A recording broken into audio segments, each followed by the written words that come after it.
আদালত কর্তৃক কাউকে যদি ফেরারি ঘোষণা করা হয় তারা নির্বাচনে অংশ নিতে পারবেন না। আইন প্রয়োগকারী সংস্থার তার যে সংজ্ঞাটি ছিল সেই সংজ্ঞায় সেনা, নৌ এবং বিমান বাহিনীকে অ্যাড করা হয়েছে।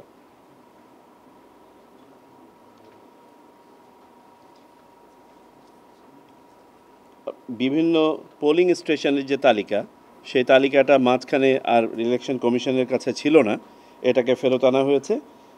পোলিং স্টেশনের তালিকাটা এখন থেকে জেলা নির্বাচন কর্মকর্তা এটা তৈরি করবেন এবং কমিশন কর্তৃক এটা অ্যাপ্রুভড হবে। পরবর্তী উল্লেখযোগ্য বিষয় ছিল যে আদালত কর্তৃক কাউকে যদি ফেরারি ঘোষণা করা হয় তারা নির্বাচনে অংশ নিতে পারবেন না। এটা একটা নতুন এডিশন 12 ধারায়।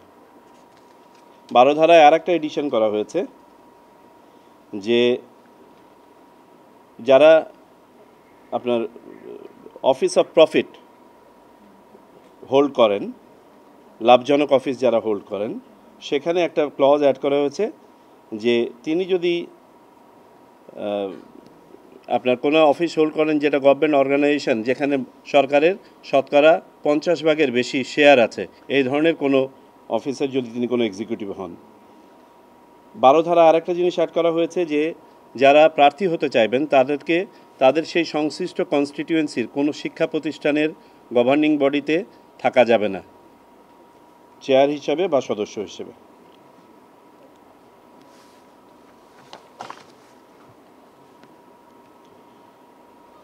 এফিডেভিটের মধ্যে আপনার প্লাস আপনার নমিনেশন পেপারের সাথে যে জিনিসগুলো অ্যাড করতে হবে তার মধ্যে নতুন কিছু এডিশন আছে যে সর্বশেষ যে ট্যাক্স ইয়ার আছে, কর বছর আছে, সেই কর বছরের ইনকাম ট্যাক্স রিটার্নটা অ্যাড করতে হবে। আগে লেখা ছিল যে সোর্স অফ ইনকাম, এখানে আমরা সোর্স অফ ইনকাম বলতে আরেকটু এডিশন করেছি, both at home and abroad, অর্থাৎ দেশে এবং দেশের বাইরে। একইভাবে স্টেটমেন্ট অফ প্রপার্টি এবং ডেট, অর্থাৎ সম্পদ এবং তার দেনার যে ছিল বর্ণনা ছিল সংশ্লিষ্ট প্রার্থীর, এটাও দেশে এবং দেশের বাইরের কথাটা অ্যাড করা হয়েছে।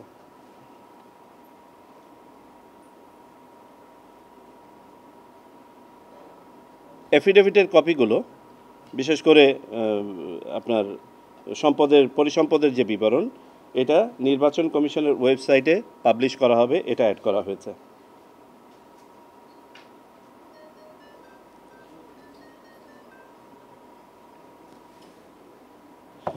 যদি কোনো প্রার্থী তার হলফনামায় কোনো মিথ্যা তথ্য দিয়ে থাকেন বা এটা যদি প্রতীয়মান হয় নির্বাচন কমিশনের কাছে স্বপ্রণোদিতভাবে বা কোনো প্রতিবেদনের ভিত্তিতে বা রিপোর্টের ভিত্তিতে, তাহলে নির্বাচন কমিশন সেটা তদন্ত করে ব্যবস্থা নিতে পারবে এবং যে অফিসের জন্য তিনি নির্বাচিত হচ্ছেন, অর্থাৎ 5 বছর সময়কালের মধ্যে যে কোনো সময় সংশ্লিষ্ট ব্যক্তিকে রিকল করা যাবে, এমনকি তার প্রার্থিতাও চলে যাবে এবং তিনি সংসদ সদস্য পদ হারাবেন।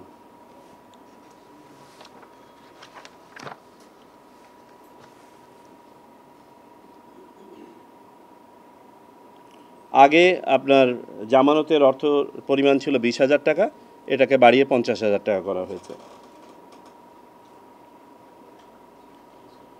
আগে যেমন শুধুমাত্র ক্যান্ডিডেট বা ব্যাংক অ্যাপিল করতে পারতেন, নির্বাচন কমিশনের প্রাথমিক আপনার স্ক্রুটিনির পরে, বাছাইয়ের পরে শুধুমাত্র ব্যাংক এবং ক্যান্ডিডেট করতে পারতেন। আমরা এটার সাথে অ্যাড করেছি any financial or service providing organisation of the government, সরকারের অন্য যে কোনো সংস্থাও যারা মনে করেন যে না তারাও ব্যক্তির কাছে পাবেন এবং এই কথাটা উঠে আসে নাই, তাহলে তারা অ্যাপিল করতে পারবেন।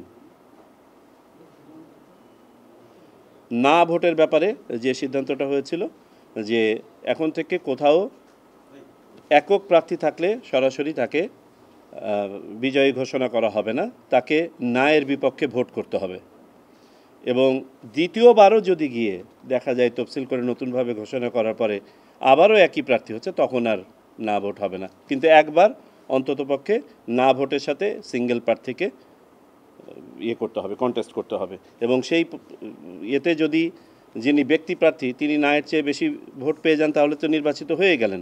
আর যদি না কোনো কারণে বেশি ভোট পায় তাহলে পুনঃতফসিল হবে। সেই পুনঃতফসিলে গিয়েও যদি আবারও দেখা যায় যে একমাত্র প্রার্থী আছে তাহলে আর ইলেকশন হবে না, একবার অন্তত হবে।